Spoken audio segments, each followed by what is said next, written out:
Hello दोस्तों, नमस्कार। अभी अभी हम सुबह सुबह आ जाते हैं ऑफिस। यहाँ पर देखते हैं शॉटिंग चल रही है। शॉटिंग करने के बाद अभी हम निकल लेते हैं रूट पे। निकलने के बाद में फिर आ जाते हैं पहला कस्टमर के पास में। पहला कस्टमर मिल जाते हैं, यहाँ पे फटाफट एक पार्सल डिलीवर करके फिर निकल जाते हैं अगले कस्टमर के पास में। फिर अगला कस्टमर मिल जाते हैं, यहाँ जाते हैं पटवा प्लास्टिक पे। उनका एक पार्सल आया तो उनको डिलीवर करके फिर निकल जाते हैं अगले कस्टमर के पास में।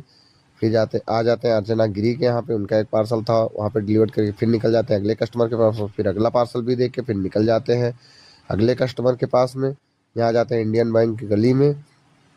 वहाँ इंडियन बैंक की गली का एक पार्सल आया था, वहाँ पे डिलीवर करके फिर निकल जाते हैं अगले कस्टमर के पास में। एक कस्टमर का शूज आया था, उन्होंने बताया कि भाई इसको ओपन कर दिया जाए। उन्होंने बोला ठीक है भाई, ओपन कर रहे हैं। फिर फटाफट ओपन करके फिर उसको डिलीवर करके फिर निकल जाते हैं अगले कस्टमर के पास में। उन्होंने एक एयरबड्स मंगवाया था, उन्होंने बताया कि भाई इसको ओपन कर दिया जाए। तो हमने बोला ठीक है भाई, ओपन कर देते हैं। फिर उसको फटाफट ओपन करने लगते हैं ईयरबड्स को कि उसमें क्या क्या है, अभी चलो आगे दिखाते हैं। फिर उसको ओपन करते हैं। ओपन करने के बाद में फिर निकल जाते हैं अगले कस्टमर के पास में। इन्होंने मंगाया था एक हेयर स्टाइल वाली मशीन। उसको फिर ओपन करते हैं कि डैमेज तो नहीं है। उसको फटाफट ओपन करके फिर चेक कर लेते हैं पूरा सामान। चेक करने के बाद में